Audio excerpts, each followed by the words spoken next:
Hi எல்லோருக்கும் வணக்கம். Welcome to Vijith view. So இந்த வீடியோவில் நம்ம இன்றைக்கி ட்ரெண்டிங்கான டாபிக்ஸ் பற்றி கண்டிப்பாக டிஸ்கஸ் பண்ண போகிறோம். ஸோ வீடியோக்குள்ளே போகிறதுக்கு முன்னாடி நம்ம சேனலுக்கு நீங்கள் புதுசாக இருந்தீங்க அப்படின்னா கண்டிப்பாக சப்ஸ்கிரைப் பண்ணிக்கோங்க. வீடியோ மறக்காமல் ஒரு லைக் பண்ணிக்கோங்க. இப்போ நம்ம வீடியோக்குள்ளே கண்டிப்பாக போகலாம்.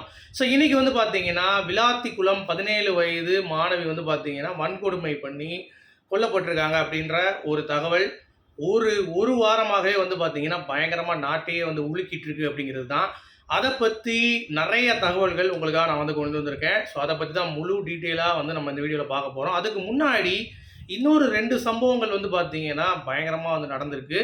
அதை பற்றி நம்ம வந்து பேச போகிறோம். அதாவது ஒரு மனைவி மேலே மனைவி ரொம்ப அழகாக இருக்கா, மனைவி யாருக்கூடையாவது ஒரு ஒரு விஷயம் வந்து இருக்குது, அவங்களுக்குள்ள ஒரு அஃபேர் இருக்குது அப்படின்ற மாதிரி சொல்லிட்டு ஒரு கணவன் என்ன பண்ணுறான், வீட்டுக்கு வந்து வெட்டியாக இருந்துக்கிட்டு உட்காந்துக்கிட்டு ஃபுல்லாக வந்து பார்த்தீங்கன்னா குடிச்சிக்கிட்டு வேலைக்கு போகாமல் பெண்ணை வந்து தப்பாக வந்து பேசிட்டு அவளை வந்து அடித்து துன்புறுத்திட்டு இருக்கான். ஒரு கட்டத்துக்கு மேலே வந்து பார்த்தீங்கன்னா அந்த பெண்ணோடைய மூஞ்சில் ஆசிட் ஊற்றிட்டான். இதில் என்ன கொடுமைனா, அந்த ஆசிட் ஊற்றின பெண்மணி ட்ரீட்மெண்ட்லாம் வந்து போயிட்டுருக்காங்க. ஒரு கண்ணே வந்து அந்த சைடு வந்து ஒரு மாதிரி எரிஞ்சு போயிடுச்சு. ஓகேங்களா? அப்படி இருந்தும் அந்த பெண்மணி வந்து பார்த்தீங்கன்னா ஒரு கணவரை மரியாதையாக அவர் இவர் இவர் அப்படின்ற மாதிரி சொல்கிறாங்க. அதாவது இந்த பெண்கள் இந்த மாதிரி இருக்காங்க பார்த்தீங்களா, இவங்களுக்கெல்லாம் வந்து ஒரு சாபக்கேடா இந்த மாதிரி ஒரு அரக்கைங்கெல்லாம் வந்து வாழ்க்கப்படுறாங்க அப்படிங்கிறது பார்க்க முடியுது. இதெல்லாம் பார்க்கும்போது நெஞ்சம் வந்து பதபதைக்குது. அதாவது இந்த மாதிரி நல்ல பெண்களுக்கு இப்படிப்பட்ட கணவர்கள் அப்படிங்கிறது பார்க்க முடியுது. ஓகேங்களா?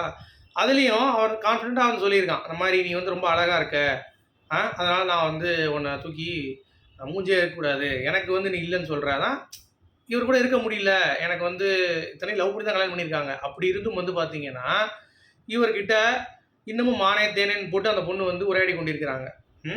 போலீஸில் வந்து கேஸ் ஃபைல் பண்ண பிறகும் அவர் இவருன்னு இருக்காங்க. அப்போ எந்த அளவுக்கு வந்து அந்த பொண்ணு லவ் பண்ணியிருக்கோம் அப்படின்னா பார்த்துக்கோங்க. எப்படிலாம் வந்து இந்த போதை கலாச்சாரமும் குடிகாரனாக இருக்கக்கூடிய ஆட்கள், இந்த மாதிரி இந்த திராவிட மாடல் அரசாக இருக்கட்டும், இந்த மாதிரி பேன் பண்ணாமல் சாராய கடை அங்கங்கே திறந்து வச்சிருக்கனால எவ்வளோ குற்றங்கள் ஏற்படுது அப்படிங்கிறத நீங்கள் பார்த்துக்கோங்க. அது மட்டும் இல்லாமல் இது ஒரு கேஸாக, இன்னொரு கேஸ் வந்து 4 பேர் காரில் அப்படியே வந்து சாம்பல் ஒரு இடத்துல கண்டெடுக்கப்பட்டு பேசியிருக்காங்க. அதில் வந்து இப்போ 2 விதமாக வந்து விசாரணை வந்து போயிருக்கு. என்ன, ஒன்று வந்து தற்கொலை பண்ணியிருப்பாங்க அவங்களே, இன்னொன்று வந்து அவங்க காசு கொடுக்க வேண்டியது இருந்துச்சான். அதனால் அந்த குடும்பம் வந்து கொலை செய்யப்பட்டிருக்கலாம் அப்படின்ற மாதிரி சொல்கிறாங்க. ஒரு ஹஸ்பண்ட் அண்ட் ஒய்ஃபு, பின்னாடி வந்து 2 பிள்ளைங்க. எப்படிலாம் வந்து நடக்குது பாருங்களேன். அதாவது இந்த திமுக ஆட்சி முடியணும் அப்படின்ற மாதிரி நிறைய பேர் வந்து பேசிகிட்டு இருக்காங்கல்ல, அதுக்கு சம்மந்தப்பட்ட மாதிரி எல்லாமே நடக்குது. ஒரு பக்கம் போலீஸில் காவல்துறை ஒழுங்காக வந்து வேலை பார்க்க மாட்டாங்க, இன்னொரு பக்கம் வந்து பார்த்தீங்கன்னா அலட்சியம், இன்னொரு பக்கம் வந்து பெண்களின் பாதுகாப்பு இருக்கா அப்படின்னு சொல்லி முதலமைச்சரை கேட்கும்போது முதலமைச்சரும் வந்து பார்த்தீங்கன்னா ஜாலியாக வந்துட்டு நாங்கள் இந்த திட்டம் கொண்டு வந்திருக்கோம், அந்த திட்டம் கொண்டு வந்திருக்கோம், அதை கேட்கல. எப்படி இதை ஹேண்டில் பண்ண போகிறீங்க, எப்படி பெண்கள் பாதுகாப்புங்கிறது டெய்லி கேள்விக்குறியாக இருக்குது. பகலில் கூட பெண்கள் வந்து தனியாக நடமாட முடியல அப்படின்ற மாதிரி நம்ம வந்து கேட்குறோம். அப்படி இருந்தும் வந்து பார்த்தீங்கன்னா நாங்கள் வந்து பெண்களுக்கு உரிமை தகவல் கொடுத்துருக்கோம் அப்படின்ற மாதிரி வந்து பார்த்தீங்கன்னா பேசிகிட்டு இருக்காப்புல. ஸோ இதெல்லாம் வச்சு பார்க்கும் பொழுது ஆட்சி மாற்றம் கண்டிப்பாக வேணும் அப்படின்ற மாதிரி நமக்கு வந்து ஒரு பக்கம் இருந்தாலும், இந்த திராவிட மாடல் அரசோடைய, அதாவது ஒன்றுமே பண்ண முடியாது அவங்களுக்கு, அதாவது எப்படி சொல்கிறது அப்படின்னா, ஒன்றுமே உங்களுக்கு ஒரு திராணியே கிடையாது ஒரு விஷயம் வந்து பண்ணுறதுக்கு. ஒரு போலீஸ் ஸ்டேஷனில் கம்ப்ளைண்ட் கொடுத்தா கம்ப்ளைண்ட் எடுக்க மாட்டீங்க. ஒரு விஷயம் வந்து உங்ககிட்ட சொல்லி கவர்மெண்ட் ஆஃபீஸில் வந்து பார்த்தீங்கன்னா நம்ம போனோம்னா அதுக்கு லஞ்சம் கொடுக்க வேண்டியது. இந்த மாதிரி ஏகப்பட்ட விஷயங்கள் வந்து பார்த்தீங்கன்னா நடந்துட்டு இருக்கு அப்படிங்கிறது தான் இந்த திமுக மாடல் ஆட்சியில். நல்லா கவனிச்சிங்கன்னா இந்த ஒரு வார காலமாக 11, 12 இடத்துல வந்து பெண்களை போட்டு அந்த அளவுக்கு பாலியல் வன்கொடுமை ஒரு பக்கம், இன்னொரு பக்கம் வந்து பார்த்தீங்கன்னா ஒரு பெண்ணுடைய பிறப்பு உறுப்புலையும் சரி, அவங்களுடைய வயிற்றுலையும் மீச்சு ஒரு திமுக நிர்வாகி வந்து பண்ணியிருக்கானுங்க அப்படிங்கிற மாதிரி இந்த ஒரு வாரமாகவே ஷப்பா இந்த நாட்டில் எப்படா வாழ முடியும் அப்படின்ற மாதிரி வந்து பார்த்தீங்கன்னா நமக்கு வந்து தோணுது. அப்படிங்கிற மாதிரி நிறைய விஷயங்கள் நடந்தது. சரி, இப்போ இந்த விளாத்திக்குளம் நம்ம சம்பவத்துக்கு வருவோம். இந்த சம்பவம் வந்து பார்த்தீங்க அப்படின்னா 2 விதமாக வந்து போலீஸார் வந்து விசாரணை பண்ணிட்டு இருக்காங்க. ஒன்று வந்து பார்த்தீங்கன்னா இவங்களுடைய மாணவியுடைய குடும்பம் இருக்காங்கல்ல, அவங்க சைடில் இருந்து ஏதாவது ஒருத்தவங்க இதை பண்ணியிருப்பாங்களோ அப்படின்ற மாதிரியான ஒரு பிம்பம் வந்து கிரியேட் பண்ணுறாங்க. இன்னொன்று வந்து ரொம்ப நெருங்கினவங்களாக இருக்கணும். அது சமயம் ஒருத்தவங்களுக்கு நம்ம முழு போஸ்ட்மார்ட்டம் ரிப்போர்ட் வந்த பிறகு இப்போ கிடச்சிருச்சுல, அதில் கிடைத்த ஒரு தகவலின்படி மாணவியோடைய நகம் இருக்கும்ல, அதில் சில ரகசியங்கள் வந்து எடுக்கப்பட்டிருக்கு. அதன் மூலமாக குற்றவாளி இவர் தாங்கிறத போலீஸார் நெருங்கிட்டாங்களாம். ஸோ கிட்டத்தட்ட வந்து உறுதியாயிடுச்சு இவர் தான் அப்படின்னு சொல்லிட்டு. ஆனால் தனியாக பண்ணாங்களா இல்லை 2 பேர் சேர்ந்து பண்ணாங்களா அப்படிங்கிறது தான் வந்து இப்போ பயங்கரமாக மண்டையை போட்டு உலுக்கிட்டு இருக்கு. அதுக்கு தான் வெயிட் பண்ணிட்டு இருக்காங்க. இதில் ஏப்ரல் 2ஆம் தேதி வந்து பார்த்தீங்கன்னா போலீஸாருக்கு ஒரு கெடு வச்சுருக்காங்க நீதிபதிகள். இந்த மாதிரி வந்து இந்த கேஸை பற்றி ஃபுல் டீட்டெயில் கொடுக்கணும்னு சொல்லிட்டு. ஆனால் அதுக்குள்ளேயும் குற்றவாளியை அவங்க கண்டுபிடிக்கிறாங்க, நாங்கள் கண்டுபிடிச்சிருவோம் அப்படின்ற மாதிரி வந்து போலீஸார் வந்து சொல்லியிருக்காங்க. சரி, இப்போ என்ன ஸ்டேட்டஸில் இருக்குது அப்படிங்கிறது தான் இப்போ நான் சொல்ல போகிறேன். ஓகேவா? ஸோ ஃபஸ்ட்டு வந்து பார்த்தீங்கன்னா, இந்த கொலை நடந்தது அப்படிங்கிறது வந்து கிட்டத்தட்ட இந்த பொண்ணு காணாமல் போனது அப்படிங்கிறது வந்து பார்த்தீங்கன்னா 6 மணிக்கு காணாமல் போயிருக்காங்க. 6:30லேருந்து தேட ஆரம்பிச்சிருக்காங்க. 9 மணிக்கு போலீஸார்ட்ட கம்ப்ளைண்ட் பண்ணியிருக்காங்க. ஆனால் போன இடத்துல வந்து பார்த்தீங்கன்னா 9 மணிக்கு இந்த இடத்துல வந்திருக்கீங்களே, இங்கே வேண்டாம், நீங்கள் வந்து இன்னொரு ஸ்டேஷனுக்கு போகணும், மகளிர் வழக்கில் வந்துடும், இது வந்து நாங்கள் பார்க்க மாட்டோம்னு சொல்லி திருப்பி அனுப்பியிருக்காங்க. அதுக்கடுத்து அங்கே போய் அவங்க கம்ப்ளைண்ட் பண்ணப்போ மணி 10:30. அதுக்கடுத்து தேடிருக்காங்க, இரவா தேடிருக்காங்க, அதுக்கடுத்த நாளும் தேடிருக்காங்க, அதுக்கடுத்த நாள் காலைல தேடிருக்காங்க, காட்டுக்குள்ளே ஃபுல்லாக தேடிருக்காங்க, ஆனாலும் கிடைக்கல. இதில் என்ன பியூட்டி அப்படின்னா, 11 மணிக்கு அந்த இடத்துல பார்த்துருக்காங்க, அந்த இடத்துல இல்லை. ஓகே. ஆனால் அதே இடத்துல 3 மணிக்கு பாடி கிடச்சிருக்கு. ஸோ அந்த இடத்துல எவனோ வந்து கொண்டு போய் எடுத்துகிட்டு போயிருக்காங்க அந்த பொண்ணை, திருப்பி வந்து அந்த இடத்துல போட்டிருக்கானுங்க. அப்படிங்கிறப்ப இப்போ 2 விதமாக போலீஸாருக்கு வந்து பார்த்தீங்கன்னா டவுட்ஸ் வந்து ஏற்பட்டிருக்கு அப்படிங்கிற மாதிரி வந்து சொல்கிறாங்க. ஒரு பக்கம் அந்த பொண்ணுடைய செல்ஃபோனில் யார் கூடயா பேசியிருக்காங்க அப்படின்ற மாதிரி வருது. ஸோ மேபி அந்த பொண்ணு வந்து பார்த்தீங்கன்னா, ஏன்னா இன்னும் 17 வயசு தான் ஆகுது அப்படிங்கிறப்ப, இந்த சினிமாவில் இப்போ ஈஸியாக நார்மலைஸ் பண்ணுறாங்கல்ல, ஈஸியாக காதலிக்கலாம் அப்படின்ற மாதிரி, அந்த பொண்ணுக்கு காதல் ஏதாவது இருக்குமா? மேபி அந்த பையன் வந்து கூப்பிட்டு வச்சு ஏதாவது பண்ணியிருப்பாங்களா? இல்லை இந்த வீட்டுக்கு தெரிஞ்சு வீட்டிலேயே வந்து பார்த்தீங்கன்னா சில பேர் வந்து, ஓ லவ் பண்ணுறியா, நான் சொல்கிற பையன் இது பண்ணாமல் அப்போ ஒன்றை முடிச்சிடும்னு சொல்லிட்டு அந்த மாதிரிலாம் வந்து இருக்குல்ல, வீட்டிலே வந்து இந்த பொண்ணு நமக்கு இது இல்லை அப்படின்னு சொல்லிட்டு கொண்டுருவாங்க அப்படின்ற மாதிரியான விஷயங்கள்லாம் இருக்குது.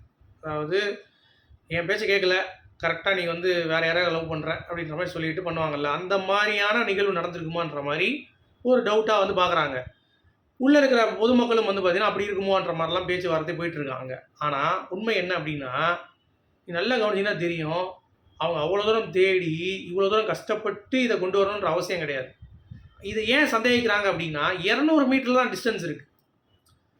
ஸோ அங்கே கிடைக்கலன்றாங்க, திடீர்னு கிடைக்குதுன்றாங்க. அப்படிங்கிறப்பயே போலீஸாரும் அங்கே தேடிட்டு தான் இருக்காங்க. அடுத்த நாள்லேருந்து காலிலேருந்து தான் வராங்க, நைட்டு வரல. ஸோ அப்போ அவங்க கண்ணில் பட்டுருக்கணும்ல, ஏன் படலை? அப்போ இவங்களே வந்து அந்த பொண்ணை வந்து கொண்டுட்டு இவங்க வந்து செட் பண்ணியிருக்காங்களா, அந்த மாதிரி கொண்டுட்டாங்கன்னு சொல்லிட்டு அப்படின்ற மாதிரி ஒரு கோணத்தில் விசாரிக்கிறாங்க. ஏன்னா டவுட்டுங்கிறப்ப எல்லா இடத்துலையும் வந்து விசாரிக்கணும் அப்படிங்கிறது தான் பாயிண்ட்டு. ஸோ அந்த இடத்துல போலீஸாரை வந்து இந்த இடத்துல நம்ம பாராட்டணும் அப்படிங்கிறது தான். ஆனால் என்ன பிரச்சனை, நான் போலீஸார்கிட்ட சொன்னவனே ஏன் கம்ப்ளைண்ட் எடுக்கலை? நைட்டு தொலைஞ்சு போன பொண்ணு 9 மணிக்கு கம்ப்ளைண்ட் பண்ணவங்கள காலையில் 6-7 மணிக்கு வந்து தேட ஆரம்பிச்சிருக்காங்க. ஸோ அப்படி இருக்கிறப்ப உங்களுக்கு 13-14 மணி நேரம் வந்து உங்களுக்கு கேப் ஆகி போச்சு. புரியுதா உங்களுக்கு? ஸோ அந்த லெவலுக்கு வந்து உங்களுக்கு கேப்பில் வந்து தேடுறப்ப இந்த ஒரு கொலை நடக்குது அப்படின்னா, உடனே அந்த எவிடன்ஸ் காணாமல் போகிறாங்க அப்படின்னா உடனே ஒரு 10-15 மணி நேரத்தில் என்ன நடக்குதுங்கிறது கண்டுபிடிச்சா தான் ஃபைண்டிங்ஸ்.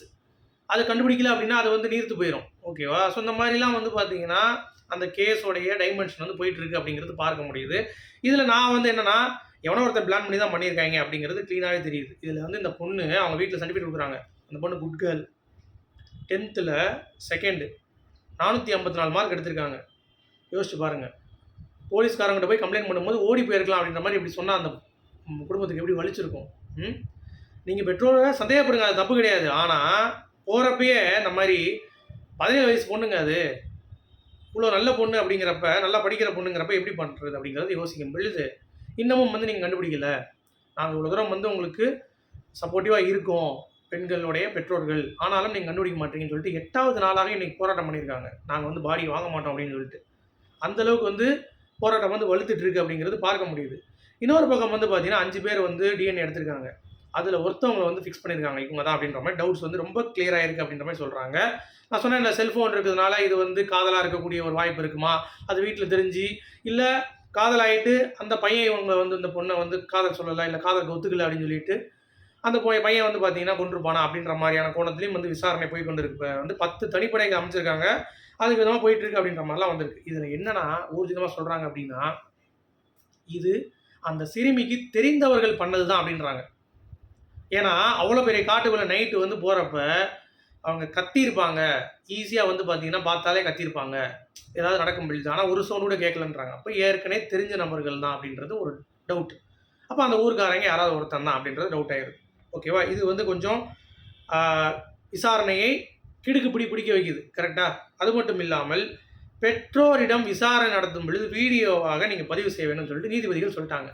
இது எதனால் அப்படின்னு சொல்லி பார்த்தீங்கன்னா, காவல்துறை சஸ்பெக்டாக அவங்களே நினைக்கிறாங்க. ஓகே இது மேபி இது இருக்கலாம் அப்படின்ற மாதிரி. குடும்பமே வந்து பார்த்தீங்கன்னா கொண்டுட்டு கூட நடிச்சிருக்கலாம். இந்த நிறைய பேர் அப்படி தான் நம்ம கணவன் மனைவி இருக்கிறப்ப, மனைவியை கொண்டுட்டு கணவன் வந்து யாரோ கொண்டுட்டாங்கன்னு சொல்லுவான். ஆனால் மனைவி பார்த்தா கணவனே கொண்டிருப்பான். அந்த மாதிரிலாம் இருக்கும். ஸோ அந்த மாதிரி கோணத்தில் இவங்க வந்து அந்த மாதிரி வாங்கிட்டாங்க. ஏன்னா அதுலேயும் வந்து எங்களுக்கு வீடியோ பதிவு வேணும் அப்படின்ற மாதிரி. இன்னொன்று அந்த லேடி இன்ஸ்பெக்டரையும் எஸ்ஐயும் கேஸ் எடுக்க மாட்டேன்னு சொன்னாங்களா, அவங்க சஸ்பெண்ட் வர பண்ணிட்டாங்க. ஸோ இந்த மாதிரிலாம் நடந்துட்டு இருக்கு. ஓகேவா? இன்னொரு பக்கம் க்ரைம் சீனில் போலீஸார் இருக்காங்கல்ல, உடனே வந்து அந்த பெண்ணை அவங்க அம்மா அப்பாட்ட கூட காட்டலையாம், டக்குன்னு எடுத்துகிட்டு ரிமூவ் பண்ணுறாங்களாம். ஸோ அப்படி இருக்கும் பொழுது ஏன் உடனே பண்ணுறாங்க, யாரை காப்பாற்ற ட்ரை பண்ணுறாங்க அப்படின்ற அந்த ஒரு விஷயமும் வந்து பொதுமக்கள் வந்து கேட்குறாங்களாம். பாருங்கள் எவ்வளோ விஷயம் இருக்குது பாருங்கள். அதாவது ஒரு பார்வை எப்படி இருக்குது பாருங்கள், இந்த கோணம் வந்து எப்படி மாறுது அப்படிங்கிறத நீங்கள் பாருங்கள்.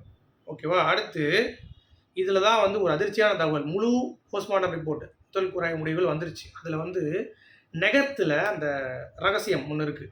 என்னென்னா அந்த நெகத்துக்குள்ளே வந்து பார்த்திங்கன்னா ஒரு ஹியூமன் டிஷ்யூ, ரத்தக்கரை அப்படின்ற மாதிரி இருக்குது. அதை வந்து டிஎன்ஏ மேட்ச்க்கு அனுப்பியிருக்காங்க. அது மேட்ச் ஆனால் வந்து பார்த்தீங்கன்னா முடிஞ்சு போச்சு ஜோலி. அதில் தான் ஒருத்தனை வந்து பிடிச்சிருக்காங்க 27 வயசில். அவன் சட்டையை கழட்டி பார்க்கும் பொழுது அதில் கீரல் இருந்திருக்கு. வந்து கேட்டதுக்கு கீரல் தானே, அது வந்து பார்த்தோன்னா முள்ளை வந்து இது பண்ணியிருக்கு அப்படின்னு சொல்லியிருக்கான். அதுக்கடுத்து கீரல் அது கிடையாது, புறானது அப்படின்றத வந்து பார்த்தீங்கன்னா ஒத்துக்கிட்டாங்க. இதுக்கடுத்து தான் மேட்ரே. இது வந்து போலீஸார் வந்து சொல்லியிருக்காங்க, இந்த மாதிரி உடனே உண்மையை சொல்லிடுன்னு சொல்லி உடனே அந்த போஸ்ட்மார்ட்டம் ரிப்போர்ட் என்ன வந்திருக்குன்னா, கழுத்து நெரிக்கப்பட்டு இருந்திருக்கு, மூச்சு திணறி இறந்துருக்காங்க, வன்கொடுமை நடந்திருக்காங்கிறத ஃபாரன்சிக் ரிப்போர்ட் தான் வந்து கன்ஃபார்ம் பண்ணும். இன்னொன்று 17 வயசுக்கு கம்மியாக இருக்கனால இது போக்சோ ஆக்டில் வரும் அப்படின்ற மாதிரிலாம் வந்து பேசும் பொழுது, சாகிறதுக்கு முன்னாடி இந்த பொண்ணு ஏதாவது ஃபோன் கால் பண்ணியிருக்கா அப்படின்ற அந்த கோணத்துலையும் எடுத்து ஒரு 1600 கால் அங்கே வந்தது போனது எல்லாத்தையும் வந்து ஜல்லடை போட்டுட்ருக்காங்க. இன்னொரு பக்கம் வந்து பார்த்தீங்கன்னா வாக்குமூலம் ஏதாவது கொடுத்துருக்காங்களா அந்த பொண்ணு ஃபோனில், இந்த மாதிரி ஏதாவது என்ன இப்படி பண்ணிட்டாங்க அப்படின்னு சொல்லிட்டு ஏதாவது நடந்திருக்கா அப்படின்ற அந்த ஒரு கோணத்தையும் விசாரிக்கிறாங்க. ஸோ இந்த மாதிரி இன்னொன்று இதில் ரொம்ப ஷாக்கிங்கான விஷயம் என்னென்னா, இந்த 27 வயது ஒருத்தனை டவுட் பண்ணுறாங்கல்ல, அவன் ஒரு வாக்குமூலம் கொடுத்துட்டா அப்படின்ற மாதிரி தகவல் வருது. என்ன அப்படின்னா, ஆமாம் நான் தான் போனேன், எனக்கு ரொம்ப நாளாக அவன் மேலே ஒரு கண்ணு பார்த்துட்டே இருந்துக்கிறப்ப டக்குன்னு வந்து தோணுச்சு, அதனால் நான் வந்து அடித்து இது பண்ணிட்டேன்ட்டு. அது எப்படிங்க ஒரு பொண்ணை ஒருத்தன் அடித்து எப்படி வந்து இது பண்ண முடியும்? இப்போ சப்போர்ட் இல்லாமல் நீங்கள் யோசிச்சு பாருங்கள். நகைக்கீரல் எல்லாம் இருக்குது, பிடிச்சிருக்காங்க அப்படிங்கிறப்ப ஒருத்தன் பிடிச்சாலும் இன்னொருத்தன் வாயை பொத்திருக்கணும்ல. அப்போ கூட இன்னொருத்தன் இருக்கான் அப்படின்ற மாதிரி டவுட் பண்ணுறாங்க. ஸோ எதுனாலும் சரி இந்த 27 வயது பையனை வந்து நம்ம வந்து இப்போ கோர்ட்டில் நம்ம ப்ரொடியூஸ் பண்ணோம் அப்படின்னா, இன்னொன்று நீங்கள் நல்லா கவனிச்சிங்கன்னா தெரியும், கோர்ட்டில் நம்ம ப்ரொடியூஸ் பண்ணும்போது அவன் வந்து அங்கே வந்துட்டு போலீஸ் மிரட்டாங்கன்னு வச்சுக்கோங்களேன், அவ்வளோதான் முடிஞ்சு போச்சு. அதனால தான் இவங்க அறிவியல் சார்ந்த ஏதாவது ஒரு ரிப்போர்ட் வந்து மேட்ச் ஆச்சு அப்படின்னா இந்த பையனை வச்சு லாக் பண்ணிடலாம் அப்படின்ற மாதிரி போலீஸார் வந்து சந்தேகப்படுறாங்க. ஓகேங்களா? அதனால தான் வெயிட் பண்ணிகிட்டு இருக்காங்க. அதனால தான் இந்த தாமதம். இதை புரிந்து கொள்ளாமல் பெற்றோர் வீட்டில் அவங்களுக்கு கஷ்டம் இருக்கும்ல, அதனால் 8 நாளாக இந்த பொண்ணோட நாங்கள் பாடியை வாங்கவே மாட்டோம் அப்படின்ற மாதிரி அவங்களும் வந்து பார்த்திங்கன்னா பயங்கரமாக புரண்டு பிடிச்சிட்டு இருக்காங்க அப்படிங்கிறது பார்க்க முடியுது. அது அவங்களுடைய கோபம் தான் காட்ட தான் செய்வாங்க அப்படிங்கிறது தான். ஸோ இதை நீங்கள் எப்படி பார்க்குறீங்க அப்படிங்கிறத சொல்லுங்கள்.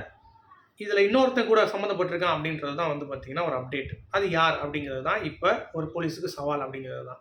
ஸோ இதை பற்றி பேக் டு பேக் அடுத்தடுத்து என்ன நிகழ்வுகள் வருதோ நம்ம வீடியோ பண்ணலாம். உங்களுடைய கருத்துக்கு வரக்கூடியது மீண்டும் சந்திப்போம். குட்.